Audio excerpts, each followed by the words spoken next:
કેમ છો વિદ્યાર્થી મિત્રો? મજામાં? આજે આપણે ગુજરાતીમાં પાઠ નંબર 12 સખી માર્કંડી કાકા સાહેબ કાલેલકરનો પરિચય આમ તો તમે મેળવી લીધો છે.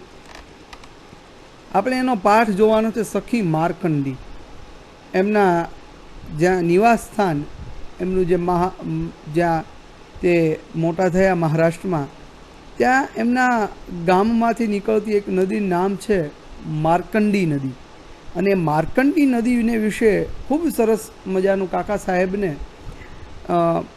એ નદીને પોતાની સખી માની, પોતાની મિત્ર માની, અને એની સાથે એમણે વિતાવેલા ક્ષણોની યાદ એમણે ગુજરાતી ભાષામાં ખૂબ સરસ રીતે આલેખી છે.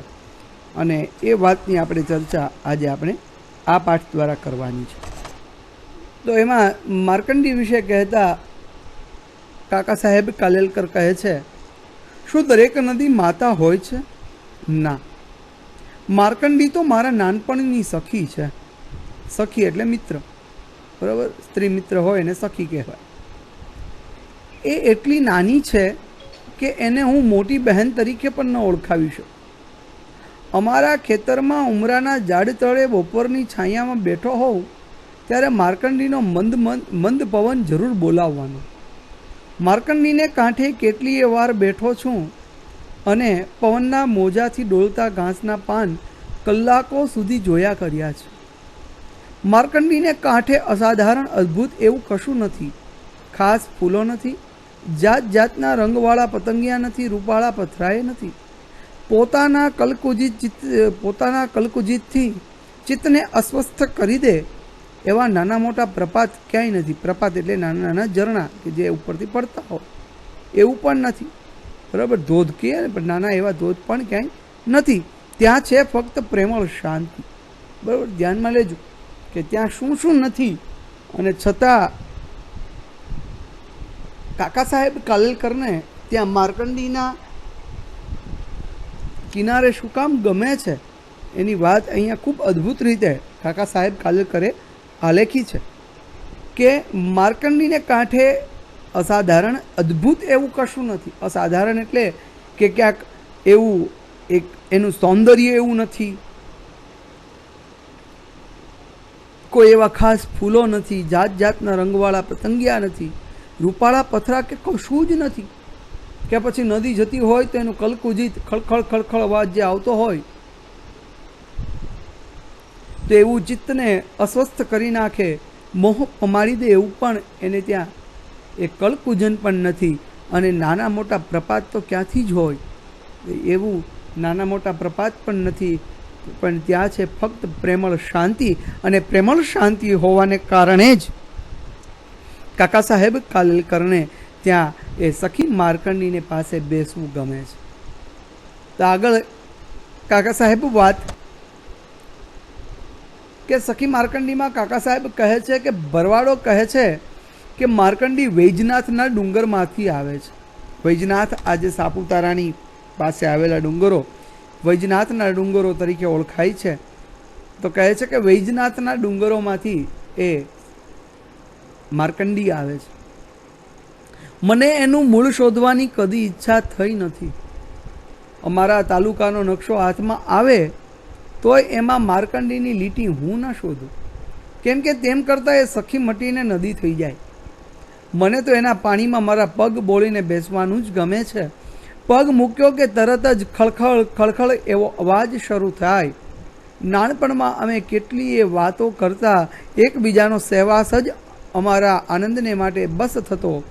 માર્કંડી શું બોલે છે તે સમજવાની હું દરકાર ન કરું, અને હું જે બોલું એનો અર્થ કરવા માર્કંડી ન થોભે. થોભવું એટલે ઊભી ન રહે.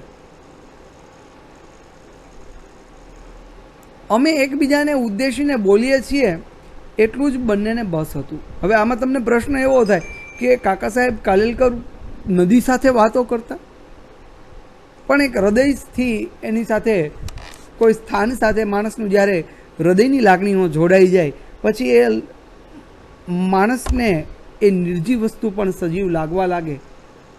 કારણ કે એ સજીવંત થવા પાછળનું કારણ તમારી લાગણી હોય છે. અને પછી એ નિર્જીવ વસ્તુ સાથે પણ આપણે એટલા જ ભાવથી, એટલા જ હૃદયની લાગણીઓથી આપણે એની સાથે વાતો કરીએ જાણે આપણને એમ થાય કારણ કે એ બધું બાળપણની વસ્તુ એક આખી અલગ છે. બાળપણમાં નાનું અમથું છોકરું હોય અને એમના હાથમાં નાનું અમથું ઢીંગલું કે કોઈ નાનું અમથું તમે કોઈ પણ પ્રકારનું એવું રમકડું મૂકી દો તો એ જાણે એને માટે તો એ જીવંત હોય એવી રીતે એની સાથે વાતો કરે. ઘણા બાળકોને તો મેં જોયા છે કે નાની નાની ઢીંગલીઓ સાથે રમતા હોય તો એને નવડાવે ધોવડાવે અને એને નવા કપડાં પહેરાવે તો આપણને એમ થાય કે એ ક્યાં જીવંત છે, પણ એ આપણી માટે જીવંત નથી. એ બાળક માટે એ વસ્તુ જીવંત બની જાય. નિર્જીવ વસ્તુને પણ સજીવ કરી દેવાની લાગણીઓ એ બાળપણની એક નિર્દોષ લાગણીઓ હોય છે. અને લાગણીઓના આધારે અહીં આગળ કાકા સાહેબ કાલેલકર છે એ નિર્જીવ વસ્તુને પણ સખી માની, પોતાની એક સ્ત્રી સખી માની, સ્ત્રી બંધુ માની અને એની સાથે એ વાતો કરવા લાગે. માર્કંડી શું બોલે છે તે સમજવાની હું દરકાર ન કરું એટલે મને કંઈ ખબર ના પડે શું બોલે છે, એનું બોલે અને હું જે બોલું એનો અર્થ કરવા માર્કંડી ન થોભે. અમે એકબીજાને ઉદ્દેશીને બોલીએ છીએ એટલું જ બંનેને બસ હતું. ભાઈ બહેન ઘણે વર્ષે મળે એટલે એકબીજાને 1000 સવાલ પૂછે. જો અહીંયા સમજાવે છે કે લાગણીઓ કેવી હતી. જેવી રીતે ભાઈ બહેન ઘણે વર્ષે મળે ત્યારે એકબીજાને 1000 સવાલો પૂછે, પણ એ સવાલો પાછળ જિજ્ઞાસા નથી હોતી. એટલે કેટલાક સવાલો આપણે એવું માની લઈએ છીએ કે એ શું ગાંડા થયા છે કે આવું પૂછે છે, પણ માણસો ગાંડા નથી. એ વસ્તુમાં લાગણી છુપાયેલી છે. એ વાત શરૂ કરવા માટેનો એ શબ્દો છે. એટલે એને વિચારીને ક્યાંક કેટલાક લોકોને આ બધું તમે જુઓ, ક્યારેક તમારી સામે કોઈ આવી જાય અથવા તમે કોઈ ઘરમાં જાઓ ત્યારે સામેવાળા એમ કે લે આવી ગયા, એટલે દેખાતા નથી તમને, પણ એ વસ્તુ એટલા માટે પૂછે છે વાત શરૂ કરવા માટે, તમારી સાથે લાગણી દેખાડવા માટે, દર્શાવવા માટે. આ શબ્દ જ્યારે પૂછાય ત્યારે જો પણ એને તાર્કિક રીતે જોવા જઈએ, તર્કને અને લાગણીને બહુ જ છેટું છે. જો તાર્કિક રીતે આપણે લોજિક એમાં લગાવીએ તો આપણને એમ લાગે કે દેખાય છે તો પૂછવાની જરૂરિયાત શું છે કે આવી ગયા, પણ લાગણીના અર્થે આવી ગયાનો અર્થ ત્યાં આગળ લાગણી દર્શાવવાનો છે. તો અહીંયા ભાઈ બહેન ઘણે વર્ષે મળે એટલે એકબીજાને 1000 સવાલ પૂછે, પણ એ સવાલો પાછળ જિજ્ઞાસા નથી હોતી. શું મજામાં, કેમ છે, કેવી રીતે આવ્યા, એ બધા સવાલો તો ઘણા પૂછાય. પણ એને એક પ્રેમ વ્યક્ત કરવાનો એક પ્રકાર હોય છે.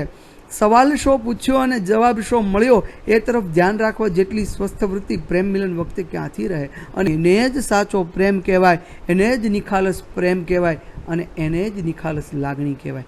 એવી જ વાત અહીંયા આગળ સખી માર્કંડી સાથે કાકા સાહેબ કાલેલકરને છે. માર્કંડીને કાંઠે કાંઠે હું ગાતો ફરું અને માર્કંડી સાંભળતી જાય. 16મે વર્ષે પોતાને લઈ જવા આવેલા યમરાજની શિવભક્તિને જોરે પાછા ઠેલનાર માર્કંડેય ઋષિનું આખ્યાન ગાતા મને કેટલો આનંદ થતો. મૃકંડુ ઋષિને સંતાન ન હતું. જો હવે આખ્યાનની વાત કરે છે કે શું આખ્યાન હતું માર્કંડેય ઋષિનું, તો મૃકંડુ ઋષિ જે હતા એને સંતાન ન હતું. એણે તપશ્ચર્યા કરી મહાદેવને પ્રસન્ન કર્યા. મહાદેવે વરદાનમાં વિકલ્પ મૂક્યો. કાં 16 વર્ષ જીવનાર સદગુણી બાળક ને કાં 100 વર્ષ જીવનાર મૂઢ બાળક. મૂઢ એટલે મૂર્ખ બાળક. સદગુણી બાળક તો 16 વર્ષ જ જીવશે અને જો મૂર્ખ બાળક હશે તો તમારે 100 વર્ષ જીવશે. તમે પસંદ કરો કે તમારે કેવું બાળક જોઈએ છે. એવો જ્યારે વિકલ્પ મહાદેવે મૂક્યો, ભગવાન શિવે મૂક્યો, ત્યારે ઋષિએ ધર્મપત્નીને પૂછ્યું કે સદગુણી બાળક ફક્ત 16 જ વર્ષ ભલે જીવે, એ જ કુલોદ્ધારક થશે એમ ગણી બંને જણાએ એ જ માગી લીધો. માર્કંડેય જેમ જેમ એટલે એ જ માર્કંડેય, અને માર્કંડેય જેમ જેમ ઉંમરમાં ખીલતો જાય તેમ તેમ મા બાપના વદન મ્લાન થતા જાય. મ્લાન થવા એટલે કે નિરાશા પામતા જાય, કારણ કે ઉંમર વધતી જાય, જલ્દી 16 વર્ષ પૂરા થાય અને 16મે વર્ષે એ દીકરાનું મૃત્યુ નક્કી છે. એટલે મહાદેવે 16 વર્ષ જ જીવી શકે એવો સદગુણી બાળક આપવાની વાત કરી હતી. એટલે માર્કંડેય સદગુણી હતા પણ 16 જ વર્ષ જીવવાના હતા. એટલે મા બાપને એ દુઃખ જેમ જેમ એની ઉંમર વધતી જાય એમ એના વદન એટલે કે એમના મુખ, મા બાપના વદન મ્લાન થતા જાય, દુઃખથી ભરાયેલા થતા જાય, દુઃખી થતા જાય. અને આખરે 16 વર્ષ પૂરા થયા અને પછી કેવી રીતે માર્કંડેય ઋષિ બચી જાય છે અને કઈ રીતે યમરાજને પાછા કાઢે છે, કેવી એની શિવભક્તિ હતી, એનું સરસ મજાનું આખ્યાન આપણે હવે જ્યારે મળીશું ત્યારે આપણે આગળ જોઈશું. અહીંયા સુધી રાખીએ. કાકા સાહેબ કાલેલકરનો પરિચય તમે ન લખ્યો હોય તો એ લખી લેવાનો. અહીંયા સુધી રાખીએ. હવે જ્યારે મળીએ ત્યારે આગળના પાઠને સમજીશું. અસ્તુ. જય હિન્દ.